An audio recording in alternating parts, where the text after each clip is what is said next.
నేను క్లియర్గా చూసింది మొత్తం చెప్తా. నేను యూట్యూబ్ ఛానల్ ఓపెన్ చేయడానికి కారకులు ఎవరు?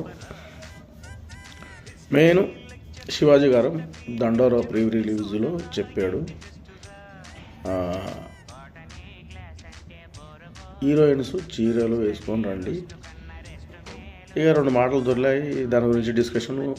మిగతా వాళ్ళు రియాక్ట్ అయ్యారు. అనసూయ మేడం రియాక్ట్ అయింది, ఆమె కూడా రియాక్ట్ అయింది. తర్వాత నేను హీరోయిన్ అంటుంది, అనసూయకు దేవత నాకు అని చెప్పి ఆమె కూడా ఫ్యాన్స్ ఉన్నారు, వాళ్ళు కూడా రియాక్ట్ అయ్యారు. ఆమెకు సపోర్ట్ ఉన్నారు, ఆమె ఫ్యాన్స్ ఉన్నారు. ట్రోల్స్ అవుతూ ఉంది, వదలట్లేదు. దీనికి పోయి మళ్ళీ అన్వేష్ తర్వాత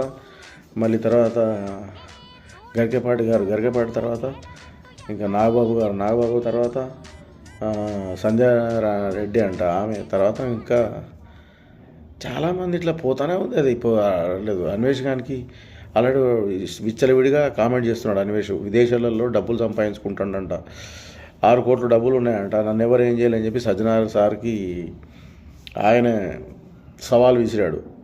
పుష్ప సినిమాలో మన ఒక దాంట్లో లాగా పుష్ప సినిమాలో దమ్ముంటే పట్టుకోరా షికావతు, పట్టుకుంటా వదిలేస్తా సిండికేటు, అలాగే దమ్ముంటే పట్టుకో అని చెప్పి ఆయనకి సవాల్ విసిరాడు. ఇలాంటివన్నీ ఆయన పోస్టులు పెడుతున్నాడు అన్వేష్ గారు. డబ్బులు సంపాదించిన తర్వాత ఎవరంటే లెక్క లేకుండా పోయింది. మన దేశంలో పుట్టి మన దేశంలో వండుకుంటా విదేశాల్లో తిరుగుకుంటా డబ్బులు సంపాదించుకుంటా మన వాళ్ళందరూ సబ్స్క్రైబ్ చేసేయడం వల్ల ఆయన డబ్బులు సంపాదించుకుంటా మన దేశాన్ని గురించే తక్కువ మాట్లాడడం తప్పు కదా అన్వేష్, చాలా తప్పు. నువ్వు అలా మాట్లాడడం కాదు. నువ్వు డబ్బులు సంపాదించుకుంటున్నావు, మన సబ్స్క్రైబర్లు, మన ఫాలోవర్స్, మన వ్యూవర్స్తోనే నువ్వు డెవలప్ అయ్యి ఎదిగావు. కానీ మన దేశాన్ని చిన్నగా మాట్లాడకూడదు కదా, తప్పు కదా. అది ఎంత పెద్ద తప్పు,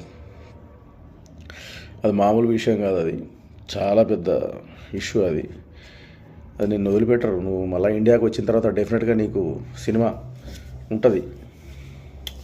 భజన నీకోసం వెయిట్ చేస్తారు ఇక్కడ చాలామంది ఫ్యాన్స్.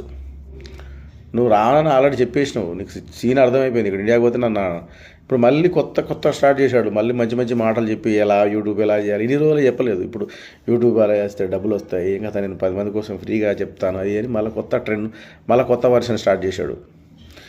అందితే గాళ్ళు అందకపోతే జుట్టు, ఆ రకంగా స్టార్ట్ అయ్యాడు. చేసేది ఏదో మంచి కంటెంట్లు చేసుకుని మంచి పేరు వచ్చింది. ఎందుకు లూజు వాళ్ళ గురించి నీకెందుకు? ఏదో యూట్యూబ్లో చూసి వాళ్ళ గురించి నీకెందుకు? నువ్వెందుకు అవసరమా నీకు?